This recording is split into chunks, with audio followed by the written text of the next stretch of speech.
It is Wednesday night, finally, once again. And you know what that means. Another brand new episode of the Kicking Out Podcast. I'm Tanner Lee with my co-host, Paul Zartman. Man, Paul, it feels good to start getting back in the old routine again. Wednesday night, AEW Dynamite. Yes, we are back on Wednesday nights in our proper time slot at that, so I cannot complain this week. Proper time slot, Kicking Out Podcast, and now back in the proper time slot right after Dynamite. Start, like I said, getting into a routine. Just feels right. AEW's going back on the road next week. Tonight was the final Daily's Place, I guess the end of the Daily Place era, and we'll talk about that later. I want your thoughts on that later on in the show, but yeah, so exciting things. Everything's good in the world of All Elite Wrestling going forward. Yes, I'm excited. I can't wait to be back on the road next week.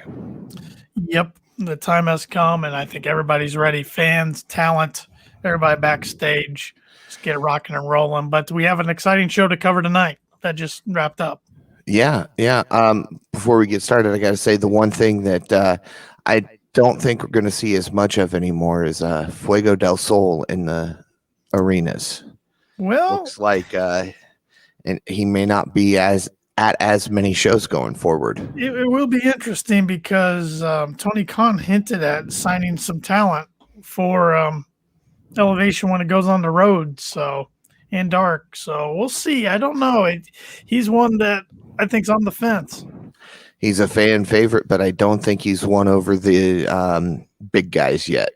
Yeah, I mean, he's the true ultimate underdog story, but I mean, is he somebody that I can really seriously think can contend for a title someday? No. So, no, probably not even the TNT title as much as I love the guy, but no. Yeah, I don't know. I mean, yeah, but it will be tough to keep him on the Sammy Guevara vlog if he's not around every week. So exactly. We'll see what happens. Yep. Yes, we will. All right, let's get into it. Dynamite back on Wednesday nights. We open up with a great open, of course, and then we get Judas because Jericho's joining commentary for tonight's show, the entire show. And this was his first time on commentary as a face, which was interesting. He still can't pronounce Tony Schiavone, but I think that's on purpose. But hey, what do you expect from Jericho?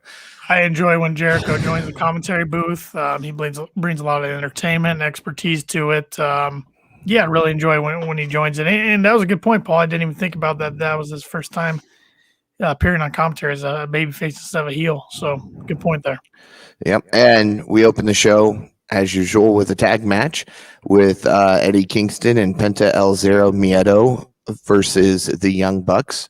And of course, Eddie and Penta had Alex in their corner, and the Young Bucks, as usual, had Brandon Cutler in their corner. Interesting facial hair the Bucks were sporting tonight. Tony Schiavone said they looked like porn stars, which made me just absolutely pop and crack up laughing. I even tweeted about it from our account. So, they even Mrs. Matt Jackson on Twitter even made a comment. So, interesting look for the Bucks. They are easy to hate when they're these characters. That's for sure. Oh, but it's great. I mean, they just go so far with it that it's perfect. I mean, if you watch BTE this week, they both had full beards, and then 2 days later, they walk out with that. Yeah. Well, and they made a comment the other day on Twitter. I think it was Twitter, how it's crazy that Nick's hair is dirty blonde, but yet his facial hair grows in so dark. Yeah. So I was wondering where they're hinting at there, and then we found out tonight. Yep. And of course, if Eddie and Penta get the win, they get a future title shot. Starts off with Eddie trying to attack the Bucks as the streamers are flying, as he did with Moxley when they took on the Bucks. This was a very back and forth match. I honestly thought it was going to be more one-sided than it was. And I mean, we've got Matt and Penta who end up on the floor. Penta hits a tilt-a-whirl backbreaker. Back in the ring, Penta hits a top rope diving crossbody on Nick, tags in Kingston, lands a bunch of punches, spinning power slam, and gets a cover for a 2. The Young Bucks regain control out on the floor by taking down Kingston. Nick throws Kingston back into the ring. Cover barely got a 1 count. Nick and Matt cut the ring in half as they keep Kingston grounded. Kingston looked off throughout this match tonight. I don't know if it was just me, but he seemed, I mean, he's not the high flyer, so he's the only one out of the group who isn't used to doing all the high flying stuff. And I think that really showed through here tonight. Right. He was definitely more grounded. Yeah.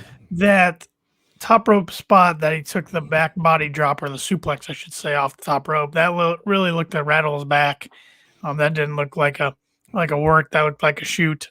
But I mean, Eddie's just a veteran. His body's beat up anyways, but he still brought it, especially towards the end when he's trying to take the Bucks on 2-on-1, and took about 4 super kicks in the face to finally get him down. And I like JR's comment that it looked like The Exorcist, how his head got twirled all the way around from the super kicks. Yep. And the first one, I didn't catch who said it, but somebody said Matt threw up a super kick and Eddie just ate it for lunch. Yeah. That was probably my favorite thing from the whole match, honestly. As the match continues, Kingston is going back and forth with the Bucks.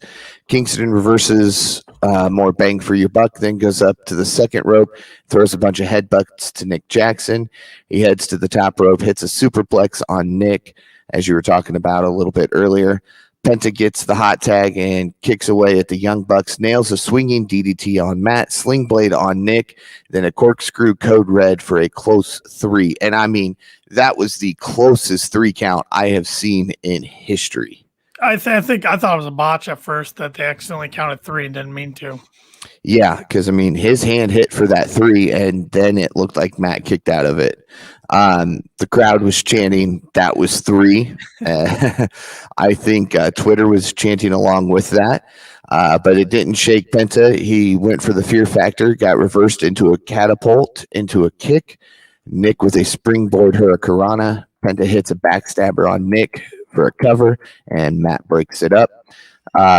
Matt ends up taking Kingston out to the ramp with a big diving crossbody onto Penta. Penta and Nick swing away. Penta hits a waist lock. Nick gets in the way of the ref and throws a low blow. The Good Brothers show up ringside. We see some cold spray, and then we get Frankie Kazarian showing up. The Elite Hunter takes the cans away from Cutler, sprays Cutler with it. That cold spray kind of didn't do too well tonight for the Young Bucks. Backfired. He got Matt Jackson right in the face when trying to get Penta. So, and he held on to that spray for a long time when he was spraying Matt in the face with that. You'd think he would have realized, oh, crap. And Penta goes for a dive on the 3, being the Good Brothers, and I think it was Nick Jackson on the floor. Then hits fear factor on Matt. Kingston with a spring back fist cover into 1, 2, 3.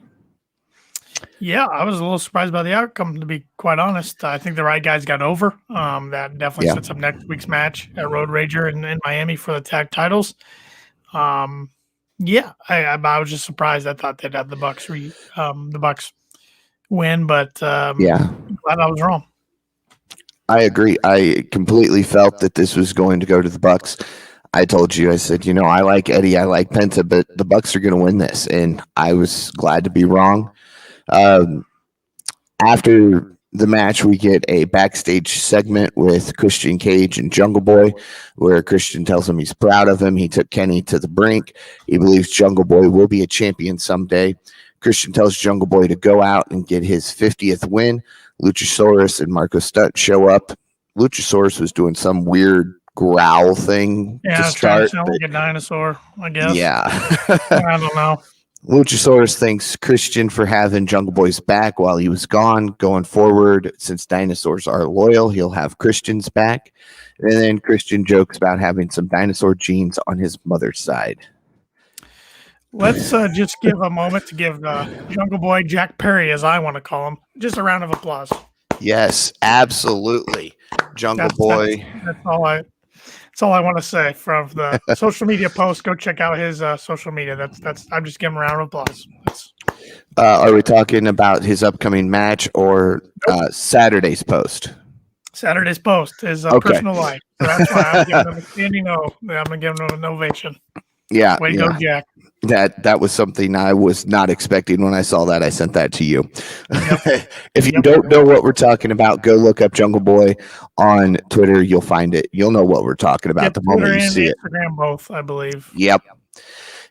After we see Christian and Luchasaurus exit the stage, Jungle Boy finishes putting his boots on, and we head into the ring with Tony Schiavone, Ethan Page, and Scorpio Sky. Tony brings up Page challenging Darby Allin to a coffin match and asks why that match. Page says what he's been doing to Allin is not enough, and his goal is to exterminate him. Page says he's trying to cripple Allin on the Indies and in AEW, but that's clearly not enough. The crowd's really giving it to Page throughout this segment. Page says every time Allin does a coffin drop going forward, he's going to think of Page. Sting heads out, pulling a coffin behind him. And of course, when you're in Jacksonville, it's amazing to see snow falling. But hey, it happens when Sting comes to the ring. Yes, it does. We see a quick video of Allin using a flamethrower on a coffin. Sting then pulls off the blanket. Allin jumps out of the coffin. Allin leaps into the ring, goes after Page. Sting takes care of Sky. Allin digs his black fingernails into the eyes of Page. Page finally gets out of the ring with some help from officials. Page gets on the mic and says, of course, he'd do that to Page. Allin knows he can't beat him at 100%. Page then says his match against Allin is off next week, which really threw a kink in my predictions. Yeah, mine too. I gotta think they're putting that back to night one. I'm assuming of Fyter Fest, if not night two. Maybe one of them's a little banged up and needs another extra week of recovery or something. That's kind of where my thought process is, because if not, I don't know why they advertised that last week. Right. I mean, it was interesting to see, but I mean, everything I've seen, like you said, nobody's sure if it's night 1 or 2, because everybody says it'll be in 2 or 3 weeks. So yeah, you just we'll see what happens. Fest, and Fyter Fest is back-to-back weeks when they're in Texas. So yep. But interesting thing about the coffin match, I was thinking since we recorded on Saturday, and I've had a few days to think about it. I like AEW trying to do a coffin match and calling it a coffin match instead of a casket match, because now with The Undertaker retired from the WWE, we're not really going to see too many of these matches. So AEW can make this match kind of be their own from now on. I like that. Yeah.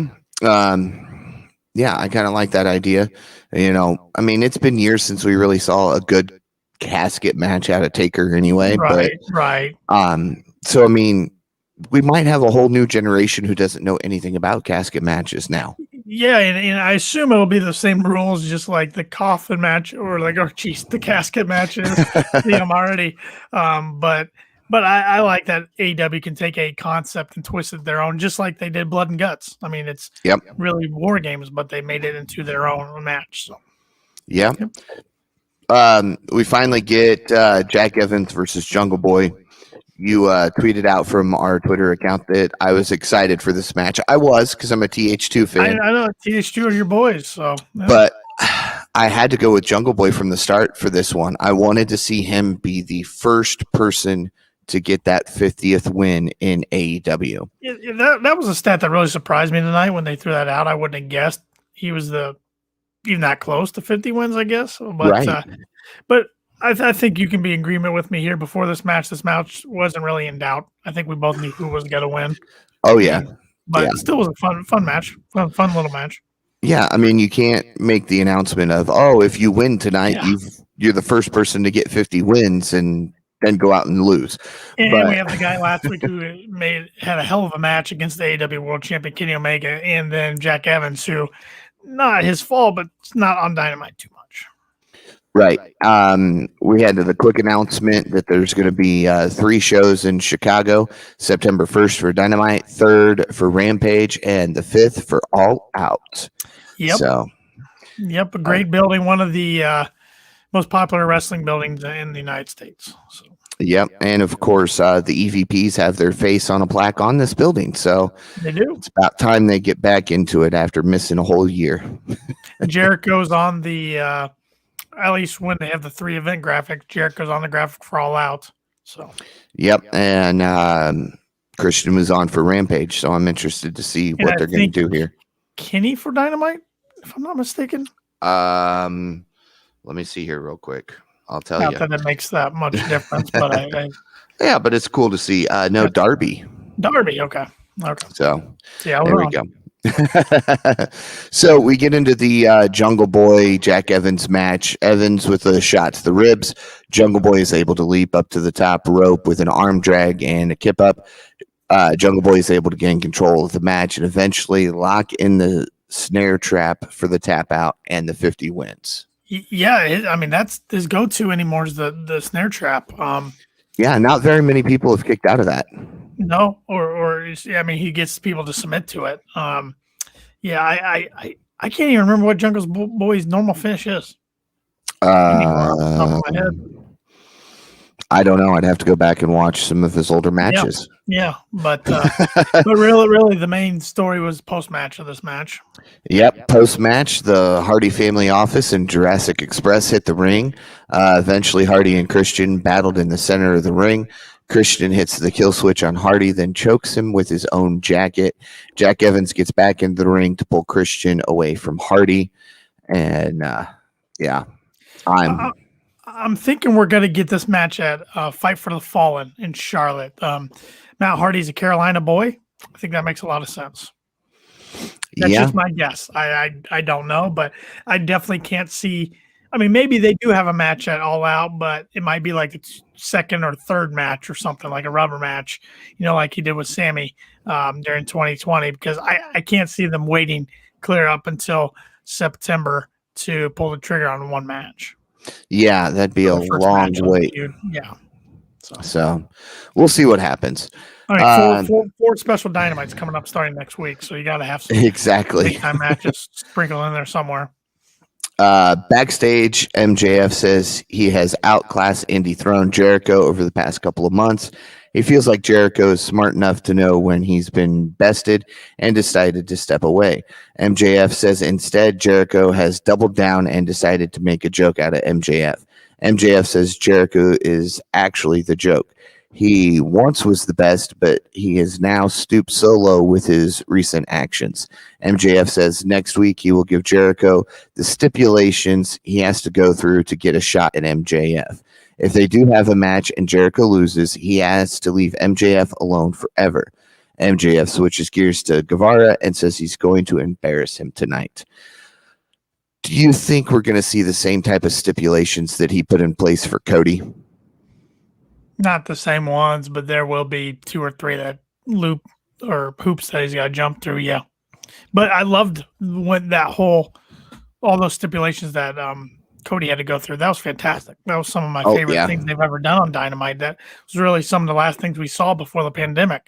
So I'm really looking forward to this. And another fire promo by MJF. I text you the best on the mic in wrestling. I was always back and forth between him and Eddie within the company, but MJF's the best. He's always got my eyes glued to the television when he's on screen.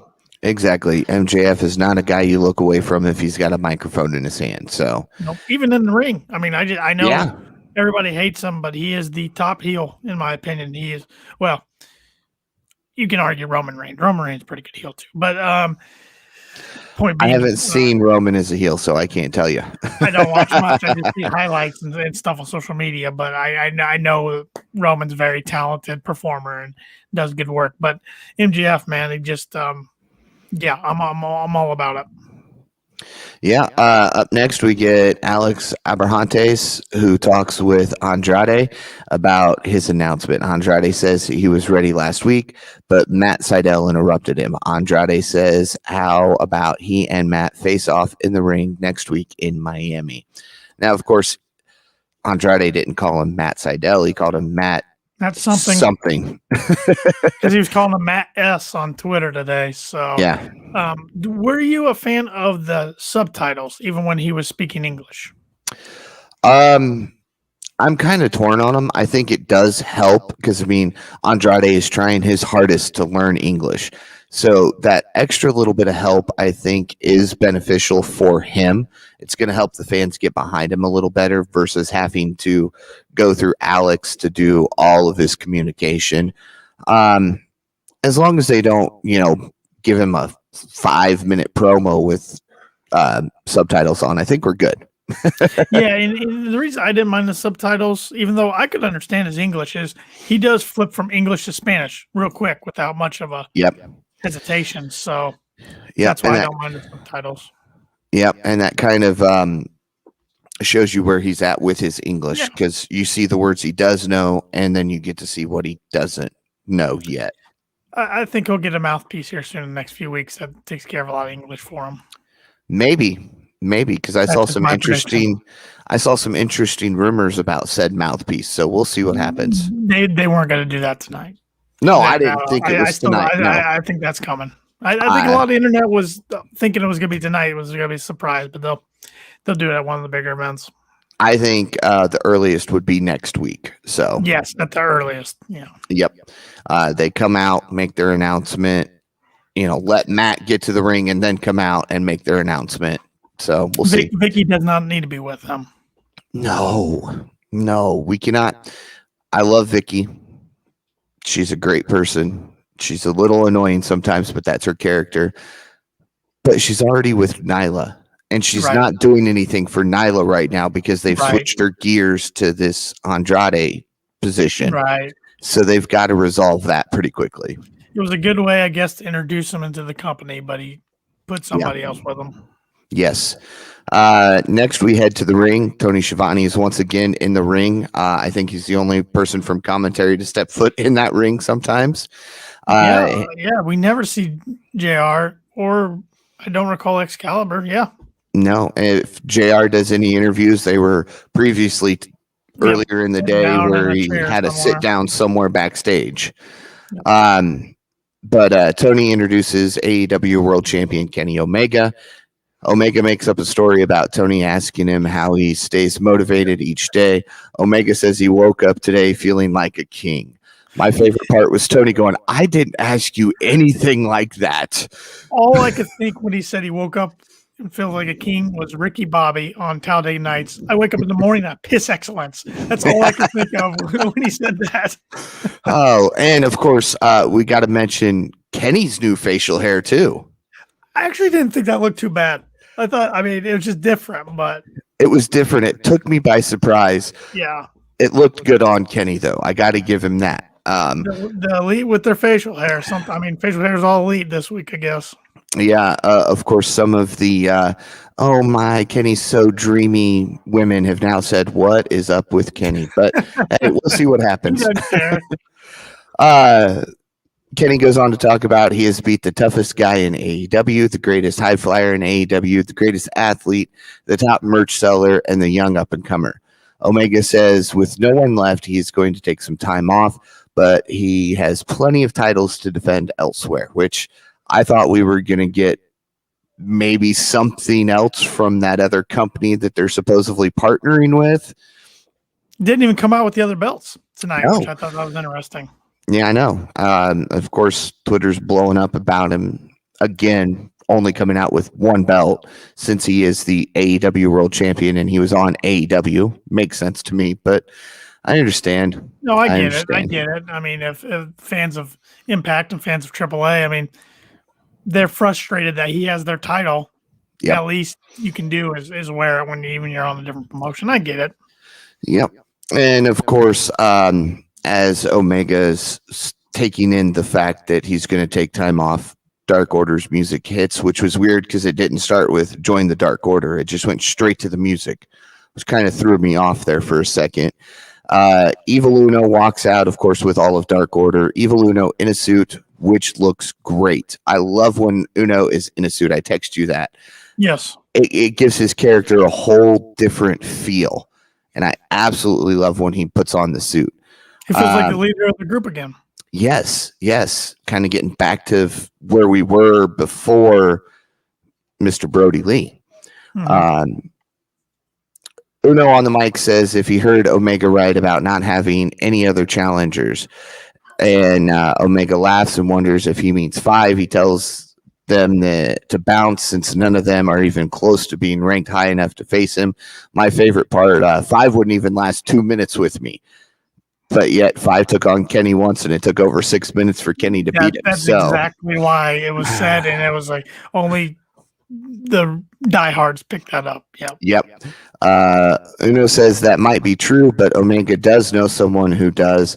Someone he was very good friends with, the number 1 ranked wrestler in AEW. The Hangman chants start from the crowd. Omega says he doesn't think that person would appreciate Uno talking for him, nor does he have the guts to face him. Omega doesn't think Hangman Page himself thinks he is worthy of holding up the title. Omega does his good night and goodbye bit, his music hits, and he walks out of the ring. His music was a little late there, though, I think. It was. Looked like it was supposed to hit right after he said bang, and then it didn't hit. Yep. A little late on the hitting the music button there, but I thought this was well done. Yeah, of course the crowd. Hangman's over. It's going to be over wherever they go on the road. The crowd wants this. Yeah, I think we're going to get it at All Out, but we'll see. I mean, I wouldn't be opposed to them waiting till Full Gear, but if tonight, I mean, they did 2 segments, kind of planting seeds tonight, so that tells me it's going to probably happen at All Out. Yeah, and we'll talk about that other segment coming up here in a little bit. We get another backstage segment from Brian Pillman Jr. talking about having friends that were like family growing up, and Griff Garrison is one of them. When Miro attacked Garrison, he just showed that he's nothing but a bully and a big Bulgarian Jade Cargill. There you go. So, and that, of course, led us to the AEW TNT Championship match. Yeah, first off, I enjoyed Brian Pillman Jr.'s promo as babyface. I think he cuts a really good babyface promo. But this match went about how I thought it was going to, and it was about the duration. I thought it was going to last. It actually went a little longer than I was anticipating, but overall, I knew how it was going to go. I mean, there was no other way. There's no way Miro drops that belt right now. Yeah, I even posed a question on our Twitter account. I said, "Who's going to take this title off of him?" And well, you go ahead and do the match, and I'll try to find who, because I want to give them credit for replying. So yeah, I like their reply too. By the way, Miro goes for a kick right off the bat, misses and takes a few chops. Miro then tosses Pillman into the corner, but takes more shots from the challenger. Miro hits a big back body drop, kick to the chest, forearms to the back, punch to the face, and drops down on Pillman's back. Miro continues to work over Pillman, body block, fall away slam, then sends Pillman to the outside. Miro maintains control of the match with big chops to Pillman's chest. Pillman pulls Miro's neck over the top rope to stop him for a moment. And it literally was just for a few moments because Pillman throws some shots, springboard drop kick, sending Miro to the floor. Pillman then lands a drop kick through the ropes and ends up going all the way down to the floor. Pillman sends the champ into the barricade. Miro shoves him away, gets back into the ring. Miro knew he didn't want to lose this match or win this match via countout, so he wanted to keep it going. Pillman got a springboard clothesline for a cover with 1 count. And, I mean, that was a quick 1 count, too. Pillman with a couple thrust kicks. Miro catches the third one, cracks him with a roundhouse kick. Miro with a leaping kick. Then he amps himself up for game over, locks it in, rolls back with it, and Pillman goes to sleep. Yep, one of the best submissions in All Elite Wrestling. Like I said, this match went about how I thought it was going to. And didn't get any post-match angles or anything. But going back to our question that I posed on our Twitter account after the match was over, I said, who's going to take the TNT title off Miro? And Wrestling with Doom, who has the Twitter handle of @wrestling_Doom, said Jungle Boy. And I was like, ooh, I like that one. I like that. I even had to use the Matt Jackson. I like that DT gift there because I was like, yeah, that would make sense. Eventually, I could see that. And then we had Dr. His Twitter handles at the Moon Meister. I apologize if I pronounced that wrong. He thinks we could get a Cody Rhodes American Hero gimmick at a big pay-per-view like Cena did at WrestleMania. At that point, Miro will go back down the card like Mox has. What are your thoughts on that, Paul? Same thing we've talked about in the past. I don't want to see this America versus anti-America gimmick again with Cody. I mean, if Cody and Miro go for the title, I don't want to see the countries brought into it. I just want it to be two good wrestlers going out there, giving it their all, and whatever happens, happens. Of course, I think Miro could beat Cody, and I'm a huge Cody fan, so that's saying something for me. Well, he also because my response was, "Oh God, I hope not," because I just don't want to see that. I don't want to see that. I want to see Miro fall back down the mid card. Right.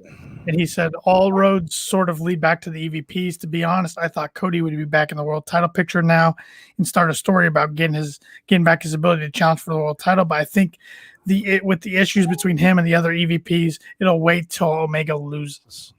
Okay. The rumored issues between them we might add. Yeah, it's interesting because if you watch the latest Sammy Guevara vlog, I mean, I know Cody's not one of the original Sammy vloggers, but he's a big part of it every week. He didn't go with them this week to invade BTE.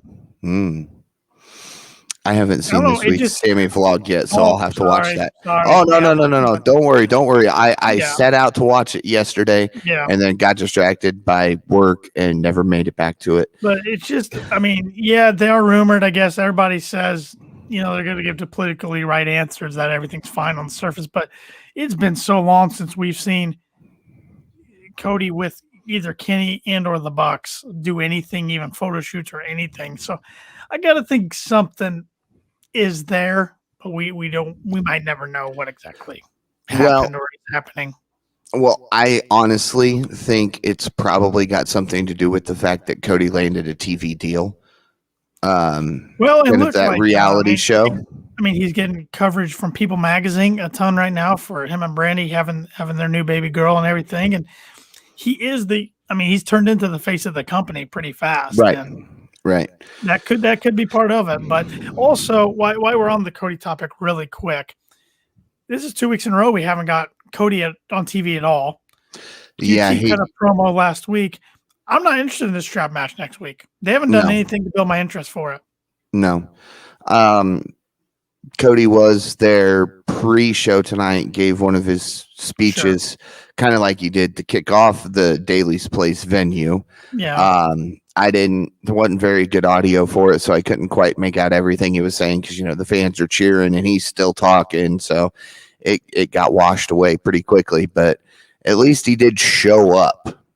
Well, I think he's always going to be there. Being EVP, he'll always be there. But as far as getting him on camera it just surprised me. I mean, next week's that's one of the marquee matches for next week for a big Dynamite returning on the road, and you don't have one of your bigger stars on the show at all, even cutting a promo on QT or anything. And just, I think it's leading to a Road 2 episode. Yeah, but I don't know. I just think they missed the mark though, because the majority of your audience watches Dynamite than the other stuff. Yep. So we might get a couple clips from the Road 2 leading up to that match. Yeah, probably. But that'll be about what we get from it. Yeah. Next, we head backstage to the Dark Order hangout. Alex was standing, or not Alex. Yeah, it was Marvez that was standing there. He said he was going to try to talk to him, and Hangman just blew right past him. Asked the group what they're doing. He was a little more colorful, I think. So what the hell are you guys doing? I think See, I couldn't remember the exact wordings, but overall, you could tell he was not happy about them talking for him. Stu Grayson says Paige didn't exactly stop them because he should have known they were going to do something like this. Paige wonders if the group thinks he's scared to face Kenny. Cole Cabana says no way, but he might be afraid of failure. And of course, all the guys then hype up Hangman. Uno saying you lifted me up even though I didn't win the title. We had John Silver making comments about things. It was nice to see. And then Alex Reynolds then tells Paige he's waited long enough and his time is now. Love that. It gave me chills too. And it's just the little things in this whole storyline with the Dark Order and Hangman and Kenny, coming full circle. Even last week, somebody posted on Twitter, and I don't remember who, so I feel bad not giving them credit, but it was side-by-side shots of like right after Hangman wins last week, he's smiling, and then there's a realization on his face that's serious, knowing that now he's number one in the rankings. Yep. Like, and I didn't catch that first. I'm like, wow, they are just the little tiny things like that, which is going to make this whole angle spectacular. Oh, absolutely. We continue staying backstage as Taz is with Powerhouse Hobb and Hook. Taz says, Hook can talk. I know. Who knew? I thought he was mute there for a while, but he did say words tonight, which was amazing. Words, but yeah. Hey, that's more than we've gotten from him in the past. So maybe we actually see him in action sometime in the next 2 years. Taz says Starks and Cage aren't here and they've had a tough relationship. Taz says it's been tough on the whole group. July 14th, it will be Brian Cage defending the FTW championship against a medically cleared Ricky Starks. He says sometimes families fight and they will hopefully figure things out. Taz noted Starks, again, is medically cleared and will be ready to go by then. I'm all for it. Give me the Brian Cage complete babyface turn on the 14th. I'm ready for it. I think let him drop the title. Let him drop the title. Yep. And I think that's what'll happen. Hook and Hobbs will get involved. Starks will pick up the victory, and at that point, the switch will flip in Brian Cage, and he'll say, "All right, screw you guys," turns on everybody, and walks out. Because they're obviously not going to make the FTW title the big man title like we were kind of hoping. They haven't done jack crap with it, to be honest. It's been kind of worthless to be on to bring in the company. So, it's interesting. Guys like Brian Cage and even Eddie Kingston, who haven't wrestled outside of Daly's place in AEW yet. I'm really excited for those guys to get back on the road. I know. I was kind of, when he started talking about, when Taz said that Brian Cage will defend the FTW championship, I thought he was going to say August 4th when they're back in Daly's place. But luckily he said the 14th of July. And I'm like, oh, thank God. I thought it was going to be against Hobbs. I did too. Starts to be medically cleared yet. So yeah, quickly cleared for a broken neck or a broken freaking neck. I can't say broken neck without doing that. So. I'm the same way. Don't worry. I saw something the other day. Somebody said, "Oh yeah, I won this with a broken ankle or something like that." And I looked at. I was talking to my dad at the time, and I said, "Yeah, but did he win a gold medal with a broken freaking neck?" Yeah. Kurt Angle's the best. Yes. Up next was a match that you and I lost interest in pretty quickly, unfortunately. And that was Nyla Rose and Vicky Guerrero versus AEW Women's World Champion Britt Baker and Rebel. Yeah, just I even tweeted who had Vicky Guerrero wrestling on their 2021 bingo card because I didn't. I didn't think they would go through with it. I thought we'd get a swerve or maybe a surprise or something. And she was going to get out of the match, but she didn't. And just not. The match just wasn't for me. Rebel supposedly really got injured with her knee. She was taken backstage very slowly after the match. And I told you there was a slide she did to break up the pin, and it looked really awkward how she landed. I don't know if that was the spot when she heard her, or if it was before or after that. But thoughts and prayers to her because she's been rolling. I've really enjoyed her work, and she just can't catch a break. Yeah, and I think that's why Nyla stopped what she was doing and drug her to the rope, so at least she could kind of get herself out. Yeah. But I mean, it didn't Which look is good. Props to her for doing that and being. Yes. You want to take care of your opponent. Right. So, A lot of people blow Nyla crap for being the size that she is and everything she's gone through in her life. But, I got to give her props for that, taking time out of safe the worker. match to make sure that a coworker is safe. Surprised at this, though. Britt Baker and Rebel pick up the victory via submission. Went how I figured it would go if they won, with Vicky taking the tap out. Yeah, but So, you know what bothered me about that? She taps out, all right. Then she gets right back up. Like it didn't bother her at all. And she's screaming. I'm like, that should have hurt your mouth. You shouldn't be able to talk. You should be on the ground. That's supposed to be the best submission move of the women's division in the whole company. And you no sold it. That really bugged me. Yeah. That was yeah. Post-match, Rose gets back into the ring and hits a beast bomb on Baker. Then she rolls Baker over to the apron near the table out on the floor. She then power bombs Baker through the table. Now, this has gotten Nyla in trouble in the past, Right. because she has actually injured people doing this move. It was a very safe one. Yeah, I was watching pretty closely. She got her slowly in the correct position. Everything didn't throw her down too hard with tons of force. I mean, the way Britt landed was perfect in the middle. Yeah, everything, at least from my standpoint and opinion, was executed perfectly from a safe standpoint. But yeah, Nyla's definitely the heel in this feud. So. Yeah.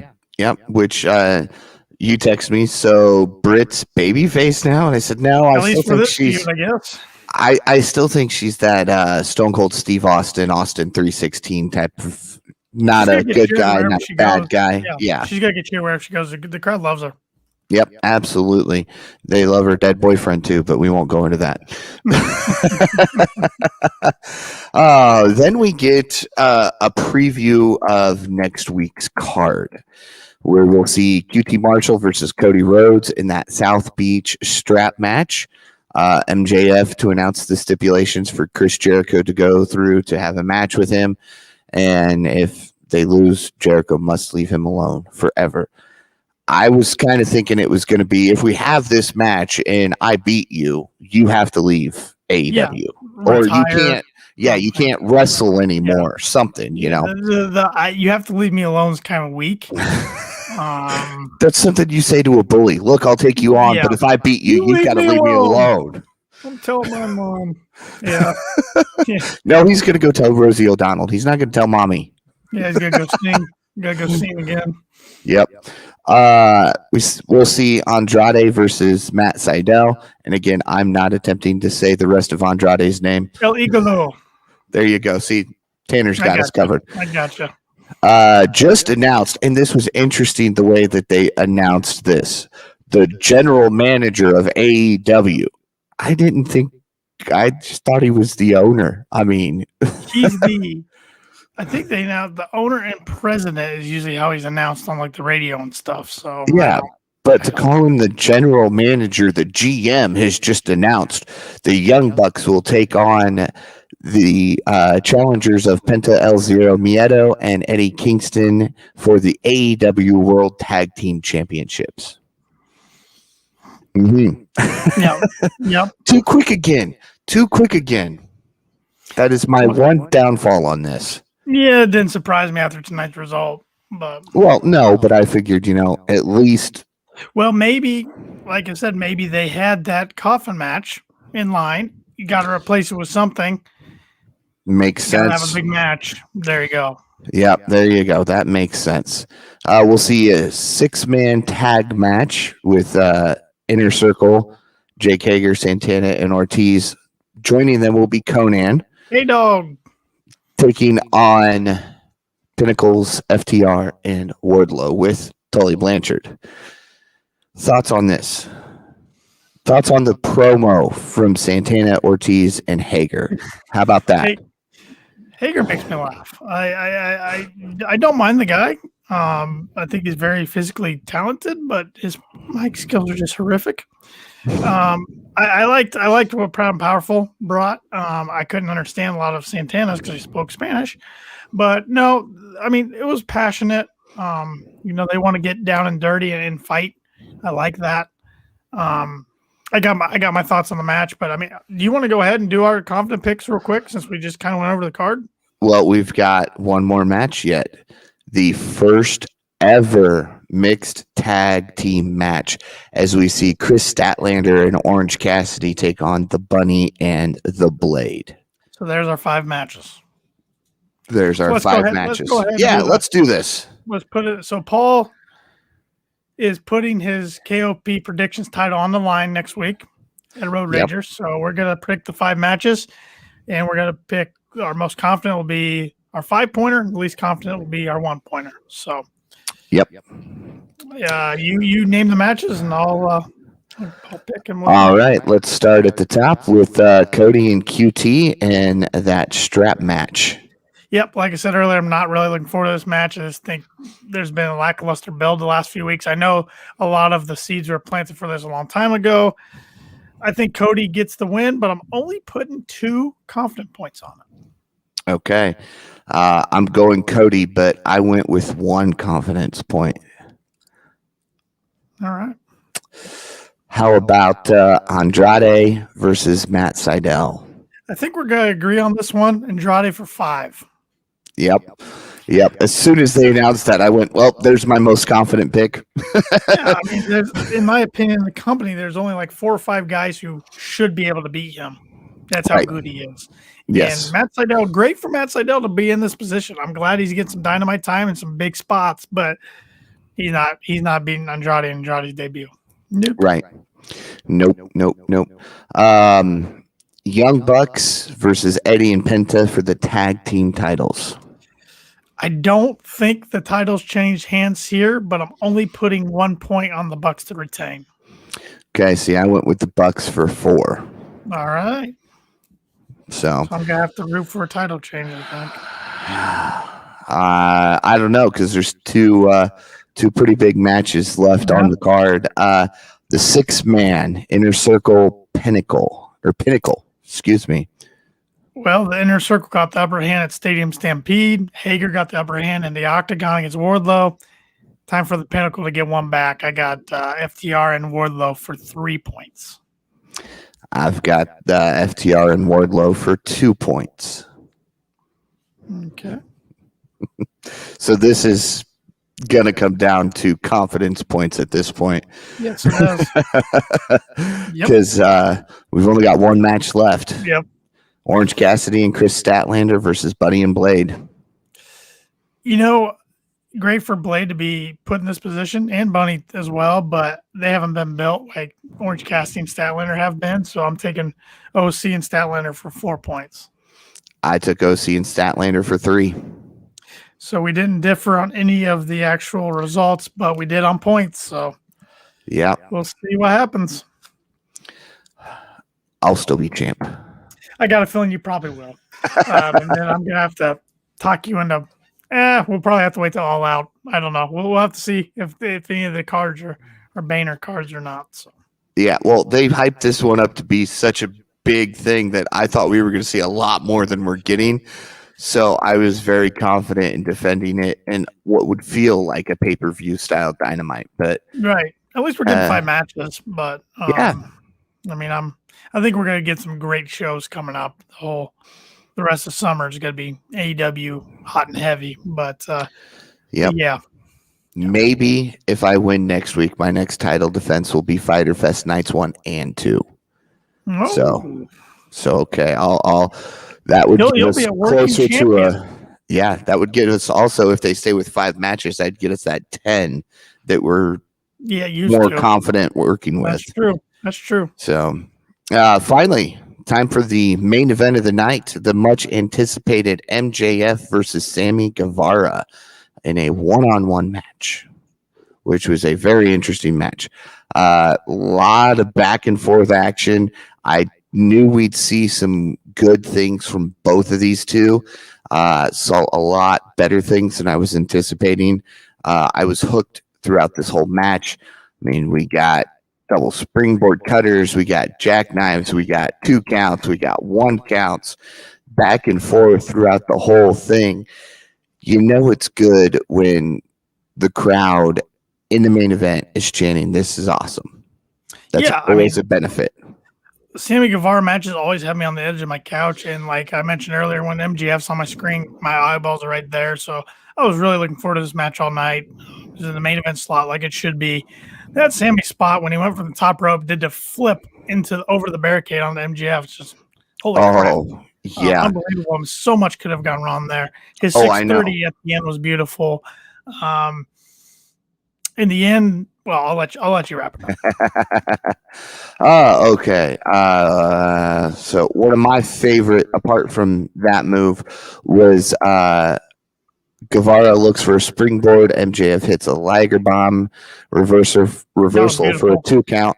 Sammy's back up, ends up hitting a second rope Spanish flag Canadian destroyer cover for 2.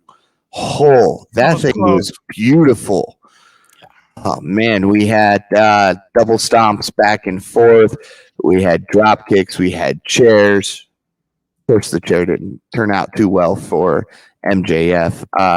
Then we get that amazing flip into the fans.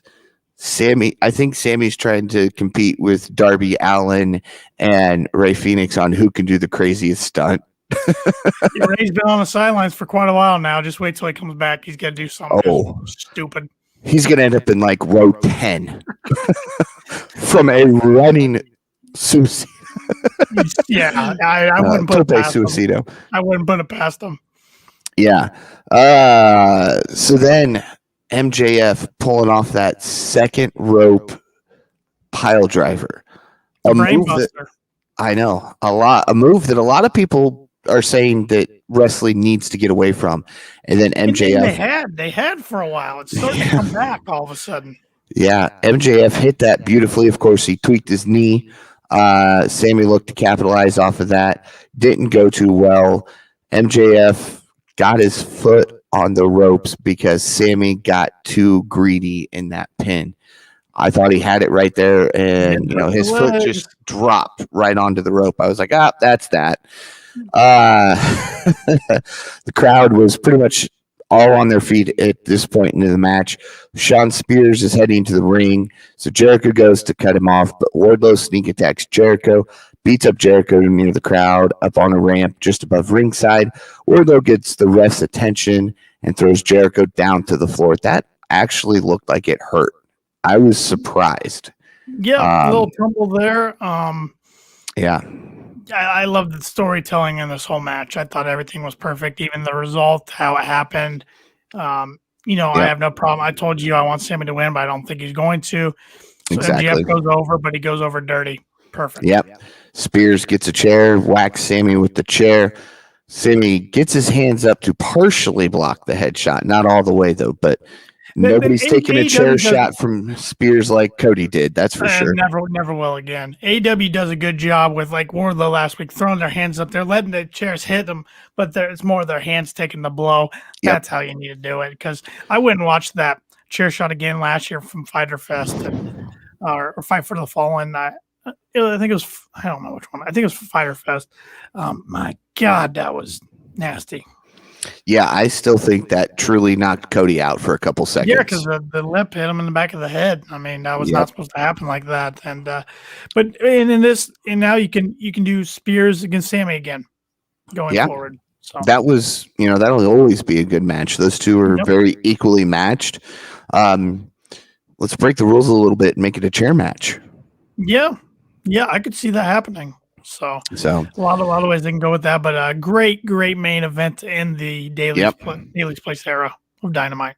MJF gets the 1, 2, 3, which we both kind of knew. Post match, Spears and Wardlow help MJF up, and he celebrates a little bit, but not too much. And then, of course, we get that video package of Daily's Place. That was a heartfelt video package. And it tugged on the heartstrings a little bit, too. Absolutely. It was very well done. I mean, it went back to, March 18th of 2020 when Cody's alone in the ring, and then went over all the different debuts and highlights we've seen at pay-per-views and at big Dynamites, just regular Dynamites. And then, of course, the Brody Lee stuff. That was really hard to watch because he had so many great moments last year.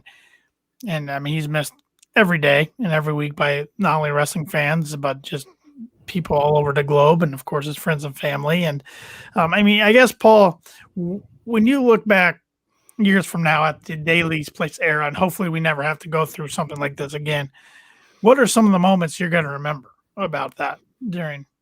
Oh, I mean, I'm always going to remember Cody's promo.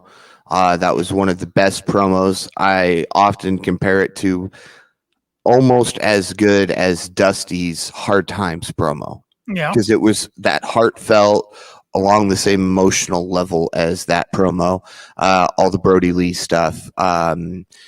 Mox becoming champion, Mox losing the championship. Mox carrying the company on his freaking back during Oh the my pandemic. God. I Yeah. mean, I feel Yeah. back. He deserved to have a whole full crowd show to show title ring, but he didn't get it. Yeah. I think we'll see another one from him in the future. I'll try to forget the exploding barbed wire death match. But of course, that's always going to be there. I mean, there are just so many things. I mean, somebody's going to say 2020 pandemic, and just all these little highlights are going to flow through your head from Daly's Place. Yep. Sting's debut Sting's took debut, everybody yeah. by shock. We had Miro debut. We had Brody Lee debut, Matt Hardy debut, Brian Cage debut, FTR debut. So many debuts. Yeah, it's. I mean, I'm so glad they're getting out of Daly's Place and get back on the road where they belong, and just give us a different visual and everything, and different crowds and hot crowds that are dying to get back to wrestling events. But I'm glad they have a home they can always fall back on, and a home that they were able to run shows without stopping for the past 60 months. That was a blessing because it got people like you and me and a lot of other wrestling fans through very tough times. Yes, absolutely. I mean, and let's not forget, they let nobody go during a pandemic. Where other companies, very few at least, yeah. Well, it wasn't because of the pandemic. It was for one reason or another. You know, your contract's expired. You don't want to continue here. That's fine. We Travel understand restrictions after a while. Yeah. Yep. So AEW did great during the pandemic. Sure did. Overall rating for tonight's show. I'm going to stay where I was last week and give it a 7. I'm going to go 8. I thought this was a really strong show. I really enjoyed it. I even might have went higher if it wasn't for a one-line blunder at the end that I don't even really want to talk about. We don't have too much more time. Yeah, no, we're not going to get into that tonight. Just Twitter search JR, and I'm sure you'll see what we're talking about. But But no, I thought the show was really good. I mean, there was maybe a little too many backstage segments for my liking. And that's what did it for me. A little more build to the strap match and a few other matches for next week. But all in all, I thought it was a great way to cap off the Daily's Place era. Yep. Wrestler of the week. Yeah, this was a tough one. But I'm gonna go Penta. Okay. He got the or did Eddie get the pin? Eddie got the pin. Well, I'm still going Penta because he looked cool in his Joker-like gear, and I really enjoy watching him do him work in the ring. And I don't think I've ever picked him before, so I'm gonna pick him tonight. I'm gonna do probably what AEW is gonna do and go Jungle Boy. Yeah, I mean, he got 50 tonight, so yeah, it's true. Good point. One more thing real quick before we try to wrap this up and keep it under an hour. Did you happen to see the Bully Ray comments he made on Busted Open today about Eddie Kingston, and do you have any thoughts on those? I saw the comments he made. I don't really have too much to say about it. I mean, Bully's left the company.